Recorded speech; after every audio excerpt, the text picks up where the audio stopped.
Madanapalle sub collectorate కార్యాలయ ఘటనపై విచారణ కొనసాగుతోంది. రెవెన్యూ చీఫ్ సెక్రటరీ సిసోడియా విచారణలో వేగం పెంచారు. ఇందుకోసం 2 రోజులుగా అక్కడే ఉండి సమాచారం సేకరిస్తున్నారు. సంబంధిత డాక్యుమెంట్లను క్షుణ్ణంగా పరిశీలిస్తున్నారు. దీంతో సబ్ కలెక్టర్ కార్యాలయంలో భద్రతను పెంచారు. అయితే మదనపల్లె సబ్ కలెక్టరేట్ కార్యాలయానికి పెద్ద ఎత్తున రైతులు చేరుకుంటున్నారు.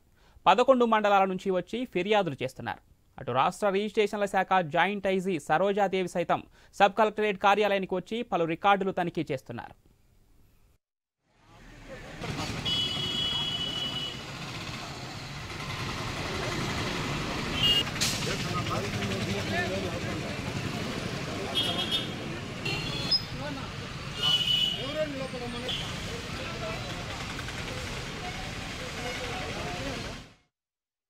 మదనపల్లె సబ్ కలెక్టరేట్ కార్యాలయ ఘటనపై విచారణ కొనసాగుతోంది. రెవెన్యూ చీఫ్ సెక్రటరీ సిసోడియా విచారణలో వేగం పెంచారు.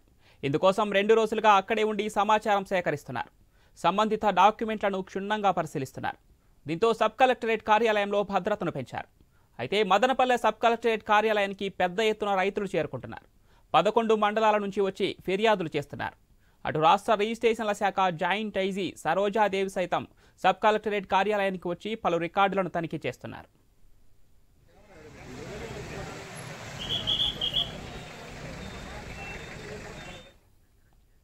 మదనపల్లె సబ్ కలెక్టరేట్ కార్యాలయ ఘటనపై విచారణ కొనసాగుతోంది. రెవెన్యూ చీఫ్ సెక్రటరీ సిసోడియా విచారణలో వేగం పెంచారు. ఇందుకోసం 2 రోజులుగా అక్కడే ఉండి సమాచారం సేకరిస్తున్నారు. సంబంధిత డాక్యుమెంట్లను క్షుణ్ణంగా పరిశీలిస్తున్నారు. దీంతో సబ్ కలెక్టరేట్ కార్యాలయంలో భద్రతను పెంచారు. అయితే మదనపల్లె సబ్ కలెక్టరేట్ కార్యాలయానికి పెద్ద ఎత్తున రైతులు చేరుకుంటున్నారు. 11 మండలాల నుంచి వచ్చి ఫిర్యాదులు చేస్తున్నారు. అటు రాష్ట్ర రిజిస్ట్రేషన్ల శాఖ జాయింట్ ఐజీ సరోజాదేవి సైతం సబ్ కలెక్టరేట్ కార్యాలయానికి వచ్చి పలు రికార్డులు తనిఖీ చేస్తున్నారు. రైట్గా ఇదే అంశానికి సంబంధించి మరింత సమాచారం మా Tirupati correspondent Varma phone line అందిస్తారు. ఎస్ వర్మ. అవును, మదనపల్లెలో 4వ రోజు కూడా విచారణ అయితే కొనసాగుతోంది. సబ్ కలెక్టర్ కార్యాలయం దగ్ధమైన కేసుకు సంబంధించి అన్ని కోణాల్లో కూడా విచారణ చేస్తున్నారు. ఇప్పటికే రాష్ట్ర డీజీపీ అలాగే సిఐడి చీఫ్ కూడా వచ్చి ఇక్కడ విచారించి వెళ్లడం సంగతి కూడా తెలిసిందే. ఇక రెవెన్యూ చీఫ్ సెక్రటరీ సిసోడియా గత 2 రోజులుగా కూడా సబ్ కలెక్టర్ కార్యాలయంతో పాటు ఇతర అక్కడ ఆ పరిధిలోని ఇతర రెవెన్యూ కార్యాలయాల్లో కూడా ఆయన కూడా విస్తృతంగా పర్యటిస్తున్న పరిస్థితి అయితే ఉంది. అలాగే రాష్ట్ర రిజిస్ట్రేషన్ల శాఖ జాయింట్ ఐజీ సరోజాదేవి కూడా సబ్ రిజిస్టర్ కార్యాలయంలో పలు రికార్డులు ఆమె కూడా తనిఖీ చేసిన పరిస్థితి అయితే ఉంది. ముఖ్యంగా ఈ 22A సంబంధించి ఫైళ్లను మొత్తం క్షుణ్ణంగా పరిశీలిస్తున్న పరిస్థితి అయితే ఉందని చెప్పొచ్చు. ఇక అన్ని కోణాల్లో కూడా దీనికి సంబంధించి కూడా విచారణ అయితే కొనసాగుతోంది. అలాగే ఇక్కడ ఉన్న సిబ్బందిని విచారించడం, అలాగే డాక్యుమెంట్లు అన్నింటినీ కూడా క్షుణ్ణంగా వాటిని తనిఖీ చేస్తున్నారు. ముఖ్యంగా గత ప్రభుత్వ హయాంలో ఏవైతే 22A సంబంధించిన డాక్యుమెంట్లు ఏదైతే ప్రభుత్వ భూములను అంటే డీకేటీ భూములు కానీ ఇతర భూములు సంబంధించి కూడా వీటిని 22A సెక్షన్ ప్రకారం వాటిని రిజిస్ట్రేషన్లు చేశారో అలాంటి ఏదైతే రిజిస్ట్రేషన్ చేసిన పత్రాలతో పాటు ఆ రిజిస్ట్రేషన్ దశలో ఉన్న పత్రాలను కూడా మొత్తం కూడా పరిశీలిస్తున్న పరిస్థితి అయితే ఉందని చెప్పొచ్చు.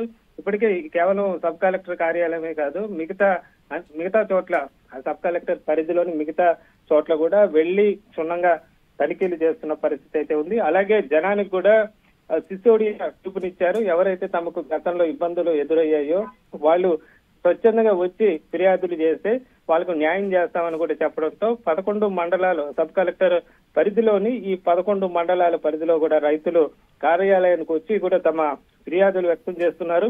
అలాగే గతంలో తాము పడిన ఇబ్బందులు కూడా వాళ్ళంతా చెప్తున్నారు. కొంతమంది అయితే గతంలో వైసీపీ నాయకులు తమ దగ్గర బెదిరించి కూడా భూములు రాయించుకున్నారంటూ కూడా వాళ్ళు కూడా వాపోతూ దానికి ఫిర్యాదులు అయితే చేస్తున్న పరిస్థితి అయితే ఉంది. ఇందులో భాగంగానే సిటిఎం క్రాస్ రోడ్డు సమీపంలో 99 సెంట్ల భూమిని గతంలో రామకృష్ణారెడ్డి అనే రైతు కొనుగోలు చేశారు. అయితే ఈ భూమిని వైసీపీ నేతలు ఆక్రమించుకున్నారని లేకపోతే చంపేస్తామని బెదిరించారని కూడా వాళ్ళు కూడా చెప్పడం జరిగింది. ఇలాంటి వ్యక్తులు అందరూ కూడా చాలా మంది వచ్చి తమ గతంలో పడిన బాధల వాటిని కూడా అధికారుల దృష్టికి అయితే తీసుకువెళ్తున్న పరిస్థితి అయితే ఉంది. మొత్తం మీద అన్ని కోణాల్లో అయితే విచారణ కొనసాగుతుంది. ఇప్పటికే డాక్యుమెంట్లు అన్నింటిని కూడా భద్రపరిచారు. అంతేకాదు రాత్రిపూట కూడా సబ్ కార్యాలయాల్లో మళ్ళీ ఇలాంటి అగ్ని ప్రమాదాలు లాంటి కుట్రలు జరగకుండా కూడా పోలీసు బందోబస్తు కూడా రాత్రిపూట కూడా ఏర్పాటు చేస్తున్న పరిస్థితి అయితే ఉందని చెప్పొచ్చు. మొత్తం మీద కూలంకుషంగా మొత్తం కూడా తనిఖీలు చేసి మొత్తం కూడా ఆ రికార్డులన్నీ కూడా వెరిఫై చేసి ఆ తర్వాత ఒక సమగ్రమైన